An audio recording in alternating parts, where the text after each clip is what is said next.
Ever feel stressed about money? Unless you're a prince or a preschooler, you probably said yes. For a lot of people, it always feels like there's not quite enough to go around. You're constantly having to make tough decisions about what you can forgo, and it never feels like you're really in control of your finances. Well, when you need a bit of inspiration, look no further than the front of a $1 bill. I'm talking about this guy, George Washington. Besides being the first president of the United States, General George Washington was the commander of the ragtag Continental Army during the Revolutionary War.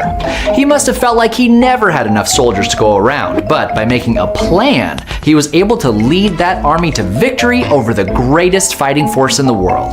You can take a cue from George by becoming commander-in-chief of your finances. Each one of these is a soldier in your army, and your battle plan is a budget. I know, the word budget makes most people want to go AWOL. In fact, according to a 2016 Gallup poll, only 32% of couples keep a written budget of any kind. But if you were a soldier, would you want to follow a general who was making it up as he went along?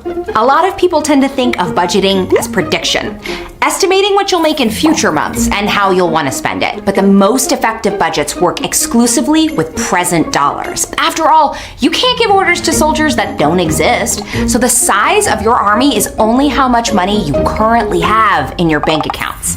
And as general, your role is to give every last one of those soldiers a job to do. So, if you have a total of $10,000 across all of your accounts, you need to decide how much of that you're going to spend this month and how much you're going to set aside for savings. Before we can decide how much we want to spend, we need to know how much we're spending now. Print out your last 3 months of bank statements and put each expense into one of 5 categories. Essentials. These are the things you can't do without. Rent, utilities, groceries, gas, car payments, health insurance, anything you need to live or do your job effectively. Security. These are expenses that increase your financial stability, like building emergency funds or paying off debts. Don't double count credit cards in this category though. If you use a card to buy groceries, that expense should go in essentials. Goals. This is money you set aside to achieve big life goals, like saving up to buy a house, starting your own business, or taking a special vacation. Lifestyle.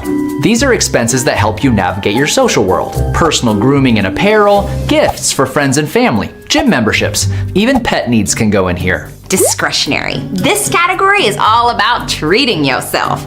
Going out to dinner, renting a movie, buying a video game, or getting a massage. Everyone has their own priorities, but think of this as a good battle plan template, with the most urgent needs at the top and the more flexible ones towards the bottom.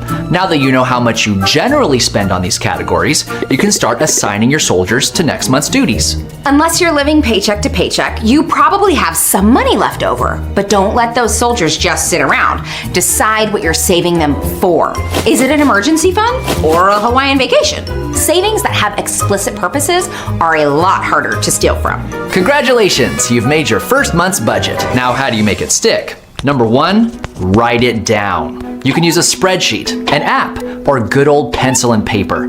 But no general ever won a war by keeping all their strategy up here. Number 2, update it. Conditions on the ground will change, so re-strategize at the beginning of every month, and you'll have new soldiers to deploy in next month's battles. Number 3, use advanced technology. Thanks to the dozens of budgeting apps you can download for your phone, no one has to keep a checkbook longhand anymore. This can be especially helpful for discretionary spending. Now you can know right away whether you can afford that Weird Al album on vinyl. So how do you know you're budgeting correctly? Well, the most obvious answer is that you're less stressed. Imagine enjoying a dinner out without worrying about whether or not you can afford it. Imagine not holding your breath every time you check your account balance.